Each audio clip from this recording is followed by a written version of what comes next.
आज हम जाएंगे 10 साल नहीं, 20 साल भी नहीं, बल्कि पूरे करोड़ों सालों पहले एक ऐसी दुनिया में जहाँ ना कोई शेर था ना कोई इंसान। वहाँ बस एक ही चीज़ का राज था, बड़े भयानक और अजीबोगरीब जीवों का, जिन्हें आज हम कहते हैं डायनासोर्स। ये कहानी है उन जीवों की जो करोड़ों सालों पहले इस धरती पर राज किया करते थे। पर ऐसा क्या हुआ कि उनके जिंदा होने का आज नामो निशान तक नहीं है। ऐसा क्या हुआ कि जो प्रजाति इस धरती पर करोड़ों सालों तक राज करती थी, बस एक ही झटके में खत्म हो गई। ये कहानी है डायनासोर्स की। धरती जब उनकी थी, आज से लगभग 23 करोड़ साल पहले, जब इंसान का कोई नाम भी नहीं था। धरती पर एक अलग ही दुनिया थी। घने जंगल, आसमान को छूते हुए पेड़, जमीन पर धुंध सी छाई रहती थी। हवा भारी थी और हर तरफ बस जानवरों की चिल्लाने की आवाज सुनाई देती थी। फिर अचानक जमीन कांप उठती है। एक विशाल साया पेड़ों के बीच में से निकलता है। ये कोई और नहीं बल्कि टायरानोसॉरस था, जिसे हम टी-रेक्स के नाम से जानते हैं। धरती का सबसे खतरनाक शिकारी।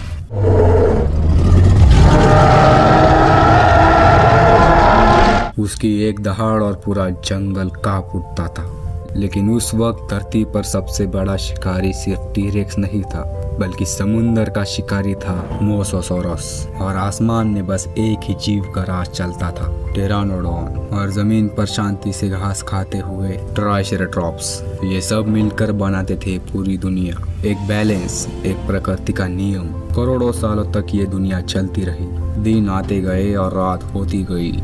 बच्चे पैदा होते और फिर शिकार हो जाते। जीवन बस ऐसे ही चल रहा था। उन्हें क्या पता था कि दुनिया अब हमेशा के लिए बदलने वाली थी। एक अनजान मेहमान जो आज से करीब 6.6 करोड़ साल पहले धरती की तरफ बढ़ रहा था। पहले उस पर किसी ने ध्यान नहीं दिया। एक तारा समझकर सबने उसे नजरअंदाज कर दिया, और उसे तारा समझकर उसे नजरअंदाज कर देना उनकी भूल थी, क्योंकि वो तारा नहीं बल्कि एक 10 किलोमीटर बड़ा एस्ट्रॉइड था जो कि तेजी से धरती की तरफ बढ़ रहा था। हर सेकेंड, हर पल वो धरती के और पास आ रहा था। डायनासोर्स अपनी जिंदगी जी रहे थे। कोई शिकार कर रहा था तो कोई पानी पी रहा था, कोई अपने बच्चों के साथ था। उन्हें बिल्कुल अंदाजा नहीं था कि बस कुछ घंटों में सब खत्म होने वाला था। और फिर एक ऐसा पल आया कि वो एस्ट्रॉइड धरती से टकरा गया। जहाँ आज का मेक्सिको है, वही हुआ था टकराव। एक ऐसा धमाका जो कि हजारों न्यूक्लियर बॉम्ब से भी ज्यादा खतरनाक था।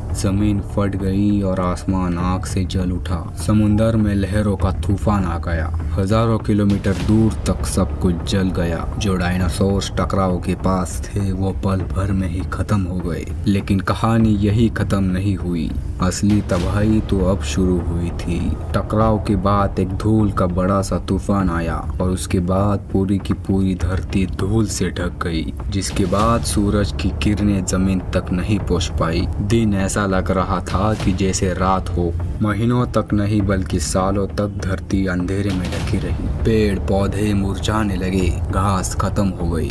जो शिकारी डायनासोर्स थे वो भूख के मारे मरने लगे। और जब घास खाने वाले ही नहीं बचे तो शिकारी भी ज्यादा दिन तक नहीं टिक सके। एक एक करके वो प्रजाति जो करोड़ों सालों तक राज करती थी वो कमजोर हो रही थी और आखिर में खत्म हो गई। ये अंत था या शुरुआत? लगभग 75% जीव इस धरती से खत्म हो गए थे। डायनासोर्स का युग समाप्त हो गया। लेकिन ये दुनिया कभी रुकती नहीं। जहाँ एक कहानी खत्म होती है वहाँ से दूसरी शुरू।